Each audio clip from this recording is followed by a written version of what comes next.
What is happening, YouTube and weight loss warriors? It's your boy C-Dub, and I'm back with another video.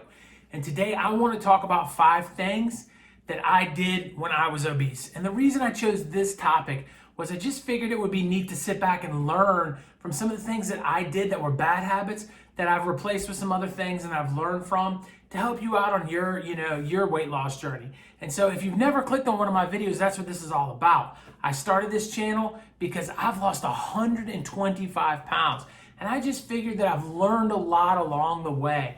And that if I could share some of the things that I've learned with you, the chances of you being successful would be greater. And that's what I'm all here to do, and that's what it's all about. So if that's something you're interested in learning about, getting more tips and tricks, make sure you subscribe so you don't miss any of my content. Make sure you let YouTube know that you care about this channel so that I can help you out. With all that aside though, I don't want to take a lot of time. I want to hop right into this thing. And I think the first thing that happened when I was morbidly obese is I overate. And now this is one of those chicken before the egg kind of things, you know? Did I overeat because I've always overeaten, or as I got bigger, did I get leptin resistant? And if you don't understand what leptin is the hormone that allows you to know that you've eaten enough food. And my leptin had never worked right. I would sit down to eat a meal and I would eat it, and if the meal was, average or I could get up and walk away with it when I thought, hey, I've had probably enough. I could just get up and leave. But when the meal was in a situation where it was delicious, I just kept eating. Man, this pizza's really good. Man, you put a pizza in front of me, boom, boom, boom. It's good, it's good. And then at it, oh man, my stomach, I don't feel good. I'm not doing well. Would hit me out of nowhere.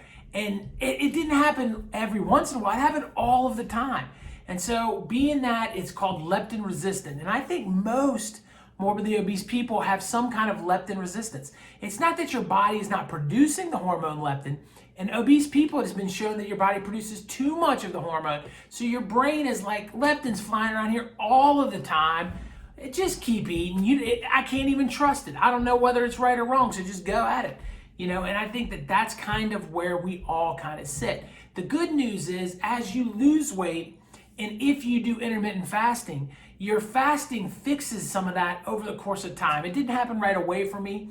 And I still have my struggles. Every once in a while, I will eat to a point where I'm like, man, I'm not feeling very good. But it happens much less frequently than it used to. And I feel like I can trust my leptin a little bit better than I used to be able to. So with that said, the next thing that I would do was eat too much fast food. At least 2 of my meals a day, sometimes 3 meals a day, were in the line at a fast food restaurant. And fast food is delicious. And for those of you that don't know, it's been 9, almost 10, I think I actually just passed my 10th year. As a matter of fact, I did. Wow, just sitting here thinking about it, it was Thanksgiving 10 years ago. 10 years without fast food. I gotta make a video on that. But in the process of that being put aside, I was eating fast food left, right, and in between. And if you didn't know, fast food is absolutely delicious, but a lot of times they put enough calories into one fast food combo meal to sustain you for the entire day. And if you're eating 2 or 3 of those in a day, you're really putting yourself behind the 8 ball and you're overeating your calories, and that's going to be a major problem. So fast food was a really bad habit, but I don't even know if it's as bad as my next one. The third thing that I would do is I would eat late at night. And this doesn't even seem like it's that big a deal. I know a lot of people do it. They snack while they're watching TV or whatever the case may be. But for me, I am a night owl. Like going to bed before, 1 or 2 o'clock in the morning is a struggle. In the work week, I grit through it and try to get in bed by midnight. And sometimes I make it, and sometimes it's a little later. And I've just always been a person that likes nighttime more than day, I guess. I like to keep my hours up late. In the process of that, I would go downstairs sometime between, let's say, 10 and 1 in the morning, and I would eat, especially on the weekends. And I'd fix myself nothing healthy, nachos and chips and, desserts and ice cream and things like that. Well, you got to think, naturally speaking, I didn't do a whole lot of eating after dinner. So, if I finished eating at 6 o'clock at night and I went back out at midnight, I had a nice 6 hours of fasting going, which is going to allow my body to get ready to get into the healing mode when you sleep. And if you didn't know, your body heals the most when you sleep. and your body works the hardest when it's digesting. So in this situation, if you take a break from digesting after dinner in the middle of the night, your body can heal all kinds of problems and issues. And I was not allowing my body to do that. And I think you could see it sometimes in things like, you know, if I slipped and fell, I would be hurt for a week. And now if I slip and fall, I'm fine the next day. So I think ultimately, you know, eating late at night not only is unnecessary calories, it breaks a fast, which is really going to mess up a lot of good stuff. And even if you're one of those people that's not an intermittent faster, taking 12 hours of not eating is not much to ask for. That's just stop it after dinner and wait until breakfast the next morning. That's simple, easy peasy stuff that can really make an impact on the scale, and it can make an impact in your health. So that's something crazy that I did also. Now, the next thing that I did was I didn't ever move. You know, my knee was killing me and I used it as an excuse to never walk. I never did much of anything. I barely transported myself from point A to point B. And I even thought about doing things like when going to the grocery store saying, hey, can I use you guys' cart to drive around in the place? I was at that kind of level of exhaustion all the time. And I didn't realize that these things compound and build off of each other. And that if I would have moved around the store more, I would have felt better, which probably would have burnt more calories.